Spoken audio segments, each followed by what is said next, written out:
Hello mga kabayan, welcome back po sa aking channel.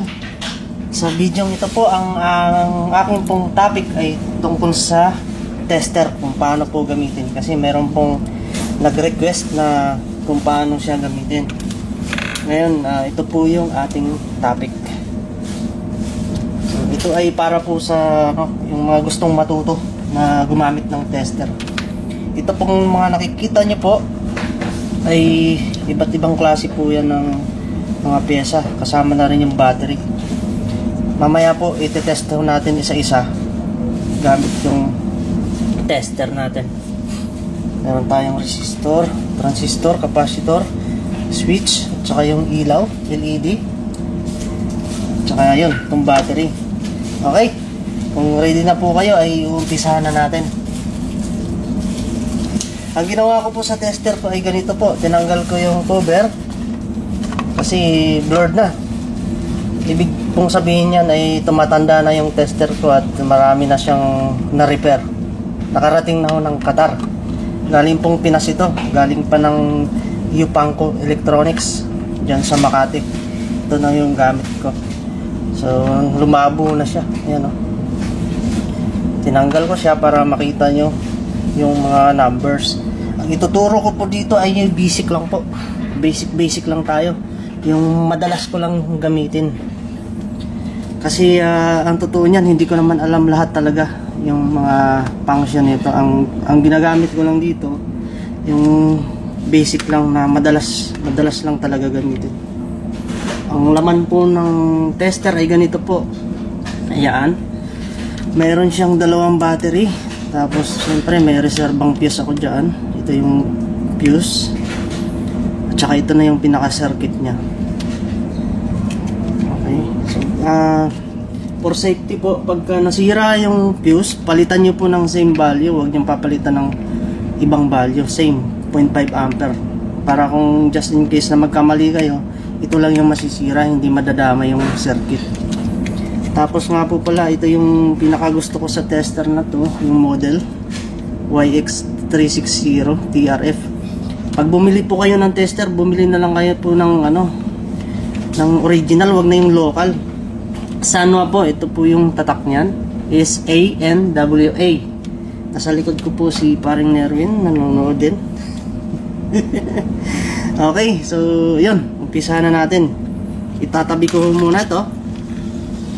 Okay, wala ka bang shoutout parang Nerwin? Tatabi ko muna, dito muna tayo sa tester kung paano gamitin. Alright. Medyo mahabang topic po ito, pero ang gagawin ko dito ay isa-shortcut ko lang. Kasi yung kukunin ko dito, yung ituturo ko po sa inyo ay yung pinaka-basic lang talaga na magagamit nyo. Bakit naman? Ayun. Okay. So, ito yung tester po na to ay mayroong selector switch. Ito po yung ipo-focus ko lang. Doon muna tayo mag-umpisa sa volts. Sana nakikita nyo ng maayos. Medyo nakakasilaw yung ilaw ko. Okay, dito muna tayo sa AC. Ibig sabihin ng AC, ACV, alternating current voltage. Okay.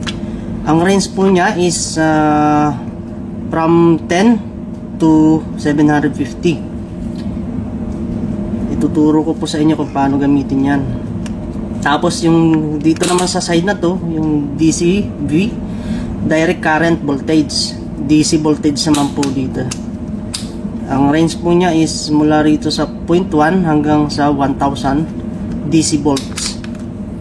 Tapos, yung dito naman, yung pinakagamitin ko talaga, ito, yung times 1, times 10, times 100, at saka times 1K.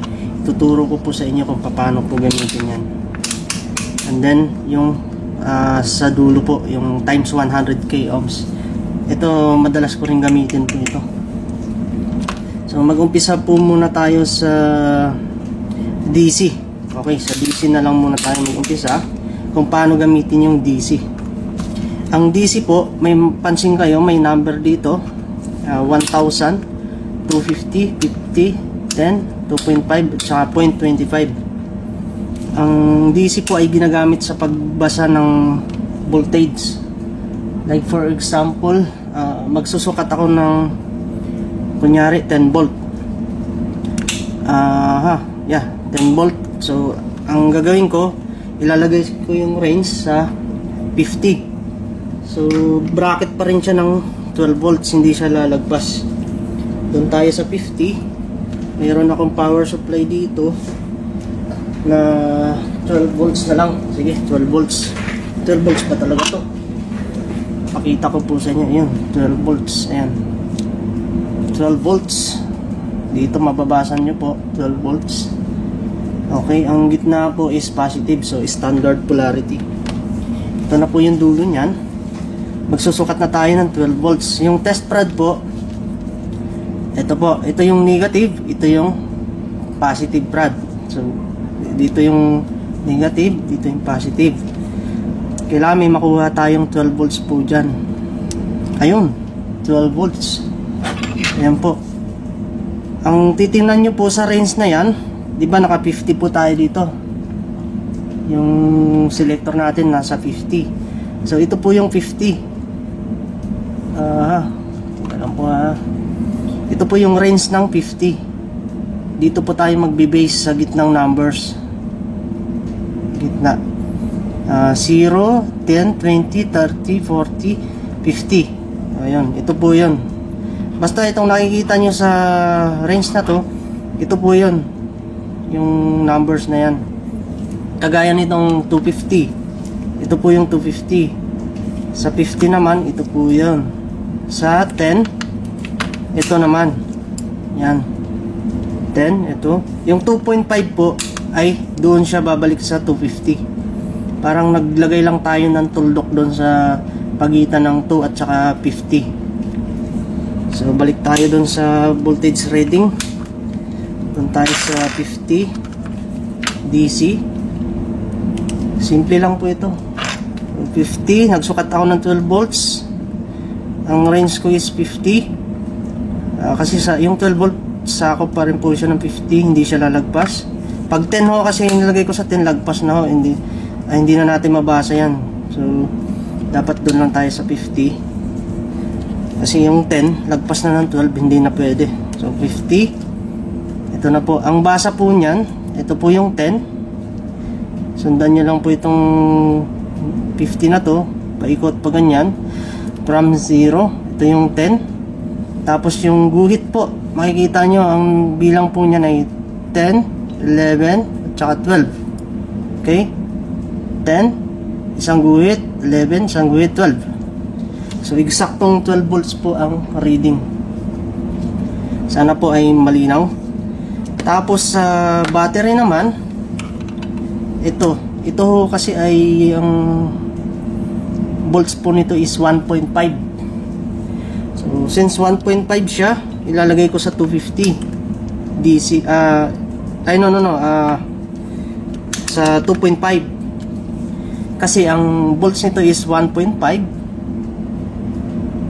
at ang selector ko ay ilalagay ko sa 2.5, so hindi siya lalagpas ng 1.5. Okay, ang reading naman nito, pag chinek ko 1.5, dito po siya. Ito po yung 2.5 na to, dito po papatak yun sa 250. Maglalagay lang tayo ng tuldok dito sa gitna. 2.5 na po yan. Ito po yun. Sana po malinaw. So, battery 1.5 volts. Check. Ayun, 1.5 volts. Nandito po siya. 1.5 volts. Tama po. Okay. Tapos, pag ito po ay pinagdugtong ko, ang labas po nito is 3 volts. So, pag nagsukat po tayo ng 3 volts, ang gagawin po natin, ililipat natin yung range sa 10. 3 volts, no? So, pasok pa rin siya sa 10. Ngayon, yung 10 range na to, ito po yun. Dito tayo magbe-base. 10. Pag ganun po yan. Sa numbers na yan. 2, 4, 6, 8, 10. Ito po. So, magsusukat tayo ngayon, ha? Ang battery po natin ay dalawang 1.5, total of 3 volts. Ayun, 3 volts po, yan, sakto. Ito po yan, 3 volts. Kasi 2, okay, 2. Ang bilang naman po dito niyan ay teka lang ha, 2, 2, 4, 6, 18 by 2. Ito yung 2, dito yon 2, tapos 2, 4, 6, 8, 10. Ito na yung 3, yung 3, sakto siya, 3 volts, yan o. Okay po. Huwag kayong malito dito sa guhit-guhit na yan. Pag dito ka na, pag ang gamit mo is times 10, ang bilang po ng guhit is by 2, 2, 4, 6, 8, 10. Pagka sa 50 naman, by by 1. Pag 50 ito. Kunyari dito sa 0, mag-umpisa ako 0, 1, 2, 3, 4, 5, 6, 7, 8, 9, 10. Ayun, 10 pa rin siya. By 1 naman. 50, range ko 50 ito. 50, 50. Ang bilang po niyan ng guhit ay by 1. 0, 1, 2, 3, 4, 5, 6, 7, 8, 9, 10. Pag ang range ko naman ay nasa 250, dito, 250, ang bilang po niyan ay by 5. So 0, 5, 10, 15, 20, 25, 30, 35, 40, 45, 50. Yan po, 50 siya. Basta lagi nyo pong tandaan kung saan nakatapat yung range. Ito kagaya nito, 250. 250 din dapat yung basihan mo sa sa meter dito. Pag 50, so dito ka sa gitna. Pag 10, so dito ka. Okay?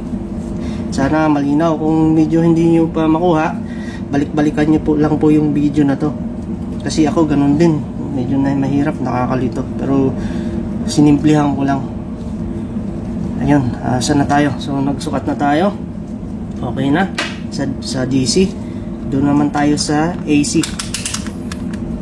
Wala kasi akong AC transformer dito.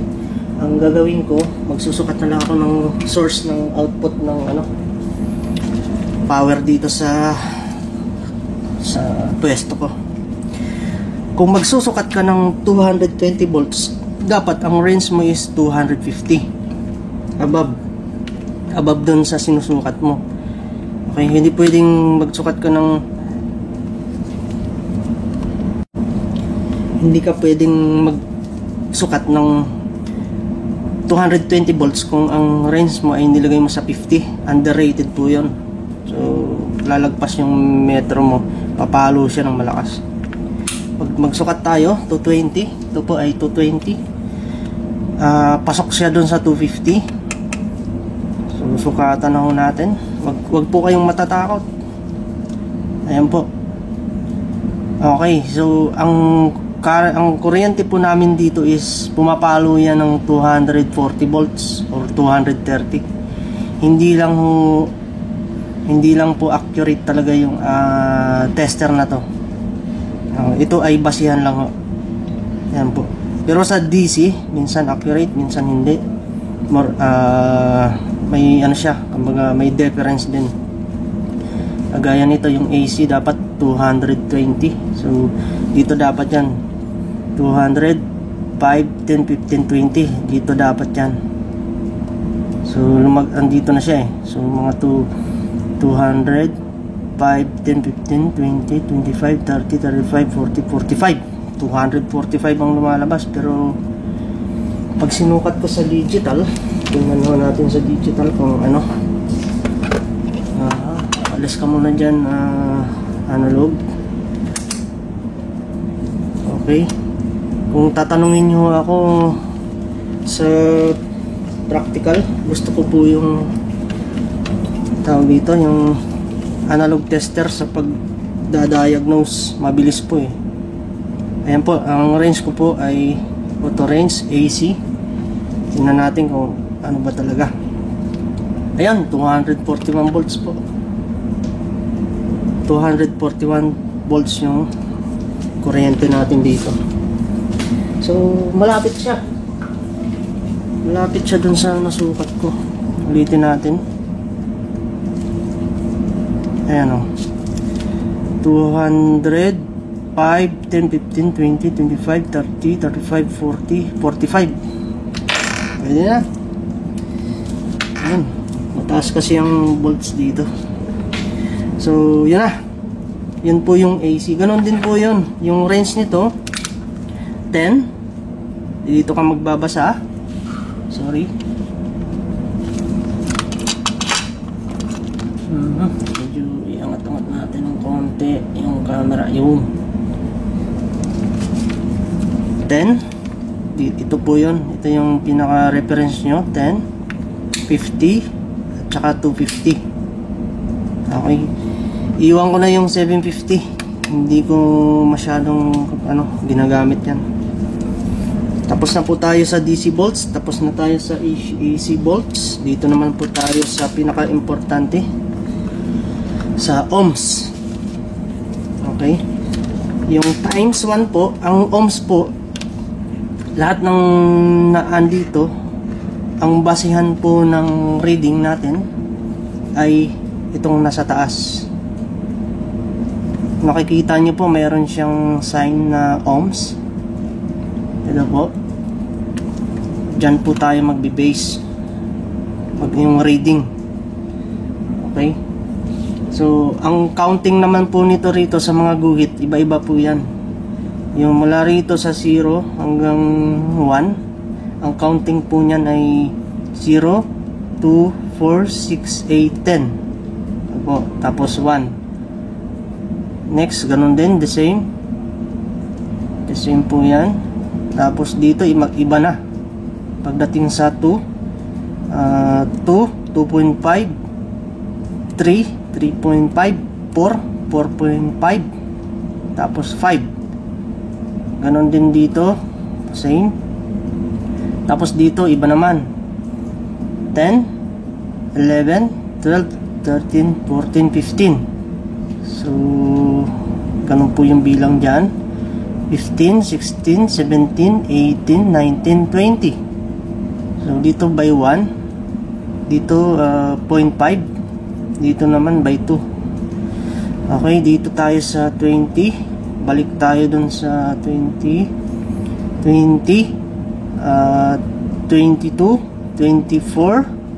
26, 28, 30. So, meaning 2, 4, 6, 8. Sa 30 naman, ganun din. Ang bilang 2, 4, 6, 8. Dito naman sa 50, same din. 2, 4, 6, 8. Okay? Basta yun na yun. Actually, hindi ko na masyado natitingnan yan eh. Basta, kung saan malapit yung sa katotohanan. Okay, so tapos na tayo dun sa ohms. Ang gagawin na ho natin ngayon ay magsasample ako. Dun muna tayo sa ohms. Meron akong resistor dito. Ang value nito ay 10K. Brown, black at saka orange. So pag sa 10K ang sinukat ho natin, magre-range tayo ng yung selector switch ay ilagay ho natin sa times 1K. Okay? Kasi kilo ohms na po ang ating susukatin. Ngayon, bago nyo sukatin, pagdikitin nyo muna to, tapos i-calibrate nyo, ilalagay nyo ho sa 0. Yan. Tapat nyo ho sa 0 dito. Pagdikitin nyo to, tapos calibrate nyo 0. Okay? Pagka na-set nyo na, sukatan nyo na kung ano yung gusto nyo sukatan. Ito yung 10K. Tingnan natin. 10K. Yung tester ko ay medyo nagluluko na po yan. Ayan o. Medyo sumasayaw-sayaw. Basta kung K ang susukatan nyo, dito kayo sa times 1K. Ulitin ko ho. Ay, sorry. Yun. 10K. Medyo malapit na siya. Luma na ho kasi kaya hindi siya accurate. Pero dun yun. 10K. Ayan. Okay. Mayroon pa ako ditong board na may mga resistor po dito maliliit. Okay. Ipapakita ko sa inyo kung paano pagbasa. Susubukan ko dito sa 101. Kung makikita nyo 101, ang ibig sabihin po ng 101 ay 100 ohms. Yung 1 at saka 0 at yung dulo po yung multiplier. So ang gawin nyo po dun sa multiplier na dulo, gawin yung 0. Isang 0 lang kasi 1 lang ang nakalagay. So ang reading nyan 100 ohms. Pagka nag-check po tayo ng 100 ohms na resistor, ilalagay ho natin yung ating meter sa pwedeng times 1 or times 10K. Pwede po. So doon muna tayo sa times 1. Times 1. Set natin. So hindi na siya umaabot. Medyo luma na yung battery ko. So check ko ho. 100. Ayan. 100 ohms. Tandaan nyo po, ito yung ohms. Dito tayo mag-base ng reading. 100 ohms. Next po na iti-test natin ay pwede rin po yung times 10. Itong times 10, pwede rin tayo magsukat dun sa 100 ohms. Zero lang natin to ulit. Yan. Up. 0. Na 0 na. Sukatin ko ulit yung 100 ohms. Ito. Okay. So, ang basa po niya ay 10. So, 10 times 10 equals 100. Yun pala yun. 10 times 10 equals 100. So, ang reading ko kasi ngayon ay 10. Nasa range ako ng times 10, kaya tinimes ko siya. 10 times 10 equals to 100. Perfect. Sana po ay malinaw sa inyo yun. Meron pa akong susukatan. Kunyari itong 102. Kung nakikita nyo 102, medyo malabo. Yung 102 po, ang basa po niyan ay 1K. Yung dulo kasi na to ay gagawin nating 0 yan. Dalawang 0. So ang lalabas niyan 1 0 0 0. So parang 1,000, kaya naging 1K ang tawag. Yun yung multiplier, yung dulo. Ayan po. 102. Okay. 1K po yan. Yun to sa dulo, gawin nating dalawang 0. Kasi to, pag 3 naman yan, ibig sabihin tatlong 0. So 10K. Ngayon 10 to 1K po yan. Ang gawin ko po ay ang selector switch ko ilalagay ko sa times 1K. Tapos susukatan natin ngayon. Pero bago yon, siyempre calibrate ulit.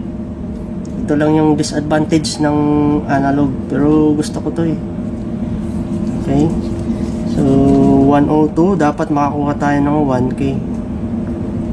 Medyo nagluluko na talaga yung tester ko na to. Buti na lang yun, 1K, sakto po. 1 kilo ohms. 1 times 1K equals 1K. Actually, mahina mo talaga ako sa math, pero dito medyo parang gumagaling ako. Kuha niyo po. Nagsukat ako ng 1K, dito tumapat yung meter. Tapos tinimes ko siya dito sa 1K kasi ito yung range niya Okay, subok pa tayo ng isa pa, 20K. Itong 203 naman tayo. Ito yung 203. Ang value po niyan pag binasa 20K. Yung multiplier po ay 3, tatlong 0. Okay, so sukat na tayo. 20k. Yun, no? 20k. Malapit, oh. Medyo nagluloko lang talaga yung tester ko, pero pag bago yung tester, sakto yan. 20. So ito ho kasing nasa taas, ohms po yan. Ulitin ko lang. Tapos naka-range tayo ng 1k. Ibig sabihin lahat yan k, kilo ohms, kasi naka-range tayo ng times 1k. Okay, sana malinaw. Ano pang next? Kung may mali ho ako, pwede kayong mag-comment para makorek. Tapos next, yun ho kasi yung alam kong tama. Okay, dito tayo sa ano naman, sa test prod, kasi merong nalilito. Ang sabi ko ho kasi dun sa pag-test ko ng remote, baliktad yung test prod. Tama po, baliktad po talaga yan. Ito po yung negative, ito naman yung positive. Ang tinutukoy ko po ay yung output, yung labas nito, kasi meron siyang battery. Meron siyang battery na dalawa. So ang total po niyan is 3 volts. Ngayon, pagka naka times 1 po tayo, ito, may lalabas po dito na supply 3 volts po, tolerable na 3 volts. Tapos ang supply na yon, ito yung negative, ito yung positive. Papakita ko po sa inyo sa digital tester. Ito yung digital tester. Siset ko siya sa DC. Okay, ito yung positive test rod ng digital, ito yung negative. So ang gagawin ko, ilalagay ko rito yung negative sa positive ng analog ko. Ang reading po niyan ay ganito po, 2.8 volts or almost 3. Ayan, positive. Ayan po, pagkasalungat sila. Pero pagka pinarehas ko yung kulay nila, tsaka to, negative yung lalabas, negative 3. Kaya po baliktad yung ano talaga nito, polarity ng tester.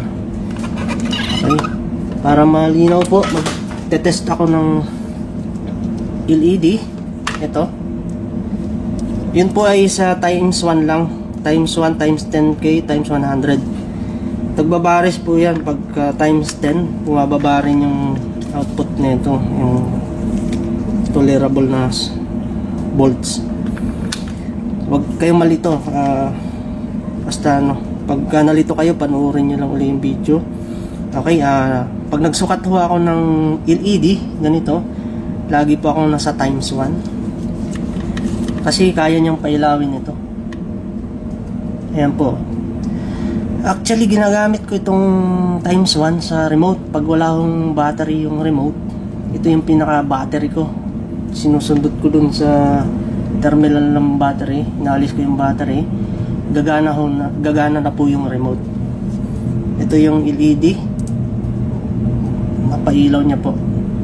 So pagka chinek nyo itong LED, ito yung cathode, ito yung anode. Anyway, medyo ano na yun, di bali aralin nyo na lang yung anode cathode. Basta ang importante na ituro ko sa inyo kung bakit may kung paano gamitin yung times 1, at kung na-explain ko na kung bakit siya tawag dito baliktad. Dito lang po yun sa range na yan. Ayan po. So pag ni-reverse ko ho, hindi ho gagana yan, kasi meron siyang polarity. Ayan.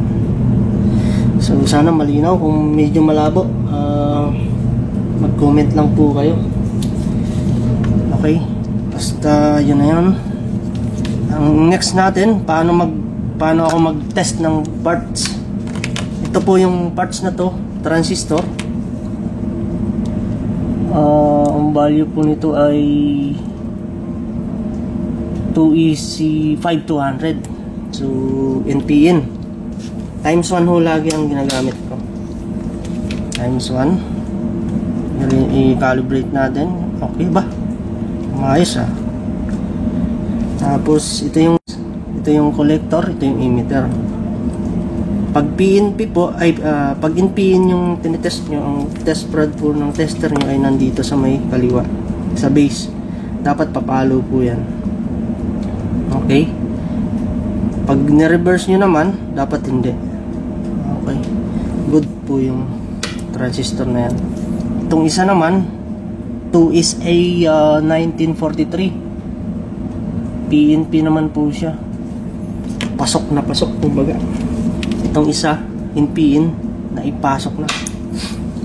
So, PNP siya. Ang test prod po natin na pula, yung positive ay dito po sa kaliwa. Dapat papalo po yan. Papalo rin dito. Pag ni-reverse, dapat hindi. Kasi pag pumalo po yan, sira. Okay, good po yung transistor. Meron pa tayong isang transistor. Check ko natin. A1941. Tawag dito. Meaning PNP. Ang test prod po ng tester natin dito sa kaliwa, sa base. Ito yung base, ito yung collector, ito yung emitter. Dapat papalo. Oops. Palo. Kaya lang hindi normal yung kanyang palo. Shorted po ang tawag dyan. Sumagad po siya. Dapat ang normal niya ay ganito lang. Yan. Ganyan lang. Ganyan lang dapat yung normal pag naka times 1 ka. So ito, sira po ito. So reverse po natin. Baka nagkamali lang yung tester natin. So since PNP siya, dapat yung pag nilagay ko yung negative dito na test prod sa base, dapat hindi papalo. So pumalo pa rin siya. How about dito? Pumalo pa rin. So sira, shorted po ito. Ito naman, kailangan hindi papalo yung collector to emitter. Wala dapat yan. Hindi dapat papalo. Kasi pag pumalo, sira din po yun. Sa ordinaryong transistor lang yan. Ito po. Ayun. Marami na akong sinabi, no? So, yun. Isa pang technique, pagka nag-test ako ng leak ng transistor, nasa range ako ng times 100k. Kasi pag may leak po yan, kagaya nito, hawakan ko lang siya, hindi pa nakadikit, pumapalo na. Ayan po. So, kailangan pag tinest ko to, pag pumalo po yan, may leak. So, wala siyang leak. Baliktad. Wala rin. Dito, base collector. Collector emitter. Wala. Okay lang yung pitik kasi may charge. Okay lang yung pitik basta bumabalik. Okay, so okay siya, buo, walang leak. Dito naman po tayo sa transistor. Transistor, sorry, sa capacitor po tayo. Okay, sa capacitor po, ang ginagawa ko po pag nag-check ako ay times 1 lagi. Titingnan ko kung may shorted. Okay, times 1. Check ko natin itong malaki. Okay, walang shorted. Wala shorted. So, wag kayong pakampante na porket walang shorted buo yung capacitor. Mamaya ituturo ko po sa inyo kung paano mag-check ng sira. Ngayon na pala. Ito po shorted po ito, sira. Ayan o. Dapat hindi siya ganyan. Shorted yung transistor na to. Capacitor. Capacitor po ito, wag kayong malito. Ang part number po nakasulat dito. 16 volts over 100 microfarad. Ayan o. Shorted po, sira. Ito shorted din ho. Sira din po. Dapat hindi siya papalo ng ganyan. Kung papalo man ng ganyan, dapat babalik. Ngayon, doon naman sa wag kayong pakampante kung pag-test na yan ng capacitor kung buo or sira. Ito po, mayroon siyang bloated na, halatang halata. Iko-compare ko po ang pag-test niyan. Parehas lang po ang value nito. 16 volts over 1000 microfarad. Pagtitest po muna tayo dito sa hindi bloated. Okay. Times 1 ulit kasi mataas yung farad niya. Okay. Pag na-reverse ko, papalo siya ng malakas, babalik. Okay po yan. Pag na-reverse ko ulit, ganun din. Okay po yan. Times 1 po tayo. Okay po. Ito naman yung isa. Parehas lang po part number. Ito yung bloated. Pag tinesto natin yan, matamlay yung palo. Reverse, matamlay pa rin. Matamlay. So, sira na ho siya. Okay, ganun po ang pag-test. Kung ang microfarad po niya ay maliit, halimbawa 10 microfarad o basta maliit, 100 microfarad, itaas nyo lang po ito, yung range, times 10 times 100. Itaas nyo lang ho, kagaya nyo nito. Wait lang po, kukuha ko ng isa. Ang value po nito ay 1,000 na ba? Mataas-taas. 1,000 din. Ito po pala ay 10,000 microfarad. Ito 1,000. Ayan, mataas. So dito, pagka matataas po ang value 1,000 times 1, okay na, or times 10 pag nagsukat kayo. Pagka medyo mababa, kagaya nitong pinukuha ko na capacitor, ang value nito ay 16 volts over 100. Shorted din. Teka lang, ito kasi mga sira na. Pero maghahanap po tayo dito ng ng isa pa, mababa lang yung farad nya para mas pakita ko sample sa inyo. Ito ho ay 47 microfarad over 50 volts. Nasa times 10 ako. Okay, mahina siya. Actually wala siyang eksaktong range talaga, ay yung basa. Basta makita mo lang yung palo. Yun yung ginagawa ko. So itataas ko lang ho para lumakas. Yun. Ayun. Ito po ay 50 volts, 47 microfarad. Mababa yung farad niya. Pag mababa ho kasi pag tinest natin ng times 1, hindi ganong makita. Ayan. Okay. So itataas ho natin ng times 100. Yan. Masigla yung palo niya. So 90% okay po ito. Pag gusto mo pang mas masigla pa, times 1K mo lang. Yun, sumobra na. Balik ako sa gawin kong times 10. Ayan. Okay, ganun lang ako mag-test. Tapos sa mga switch naman, tack switch kagaya nito, times 1 lang ang ginagamit ko. Continuity lang yan. Ayan o. Wala namang reading po talaga yan. Pero dapat continuity 0. Mga shorted ang pag sinitch mo siya. Okay, sana ay naituro ko po ng malinaw sa inyo yung aking natutunan dito sa tester na to. Ito pa, fuse. Pag open po yung fuse, hindi ho gagalaw yan. So meaning gumalaw, okay yung fuse natin buo. Ayan. So yun lang po muna. Tandaan nyo po, 250 DC volts. Ito po yun, 250. Baba ako ng 50.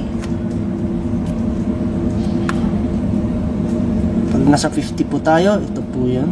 dito tayo mag-base. Then ito po yun, 2.5 dito po. Maglalagay lang tayo ng tuldok dyan. 2.5 na po yan. Sa AC naman 10 volt AC, ito po yun. 50 volts ito, 50, 250 ito. Yun, so yun lang po muna. At tinuulit ko po, huwag kayong bumili ng tester na local or mumurahin. Ito, ang bili ko rito noon ay 1,800 sa Raon Sanwa YX360 TRF. Maganda ho kasi yung meter nito, nagmo-move lang siya ng slowly. Yan o, smooth, sexy ba? Okay, salamat po sa panonood. Sana po ay nagustuhan nyo ang aking video. Kung ito po ay inyong nagustuhan, wag po kayong makalimot na mag-like, share, and subscribe sa aking channel. Sa aking po mga subscribers, salamat.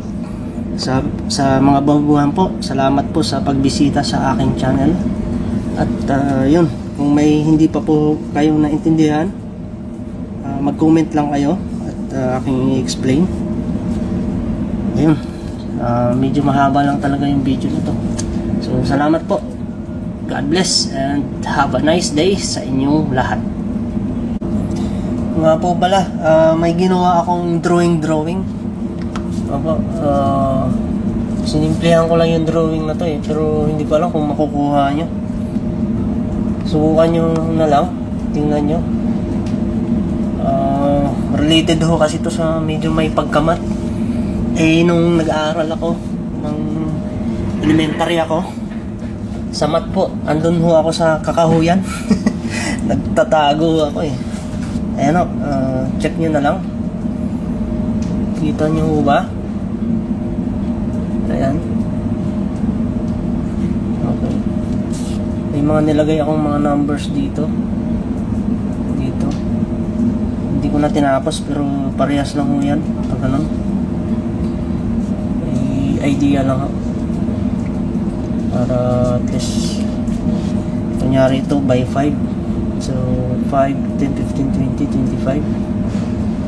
Ito naman by 1, 1, 2, 3, 4, 5, 6, 7, 8, 9, 10. Ito naman by 2, 2, 4, 6, 8, 10, 12, 13, 14, 15, 16, 18. Ganun po yung bilang yan. Ay, hindi po pala.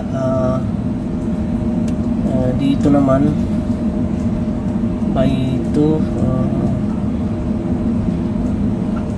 Ito kasi 2. Ito yung 1. So 2, 4, 6, 8, 10. Yan. 2, 4, 6, 8, 10. Ulit-ulit. 2, 4, 6, 8, 10. So by hindi siya by 2, parang by 10 ata. 10, 20, parang gano'n. Para maging 1 ito, 2, 4, 6, 18. So 1, 2, 4, 6, 18. 2, 2, 4, 6, 18. 3, 2, 4, 6, 18. 4, gano'n, and so on. Ay, hirap ng math. Kasalanan ko kasi nandun ako sa kakahuyan Sige po, sana ay inyong naintindihan kahit pa paano. Ayan, dinikit ko na. Okay, ganito po yan. Ay, sinarado ko na pala yung tester ko. Ayan po yan, ganyan. Okay.